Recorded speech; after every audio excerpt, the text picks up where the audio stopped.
पश्चिमा झड़ प्रभाव में राज्य में आसंता कालिठू वर्षा हेब। भारत तथा उत्तर पश्चिम ओडिशार किछि जिल्ला रे 2 दिन धरी हालुकारु मध्यम धरणर वर्षा हेबार संभावना रही। पाणीपाग विभागर सूचना अनुसार 28 एवं 29 तारीख 2 दिन राज्य में वर्षा हेब। विशेषकर उत्तर तथा उत्तर पश्चिम ओडिशार किछि जिल्ला रे हालुकारु मध्यम धरणर वर्षा हेबार संभावना रही।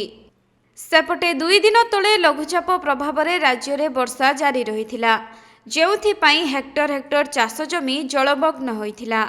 फल चाषींकर वर्षकर अमल पानी रे पड़ी नष्ट हो जाइछि। पुणी वर्षा हेबा नै सूचना मिलिबा परे चिंतारे पड़िछन्ति चाषीकूल। तेबे आज राज्य में पाग सुखिला रहिबाकु थिबा बेले आसंता काली किंतु 6टी जिल्लार गोटे 2टी स्थान रे हालुका वर्षार संभावना रही।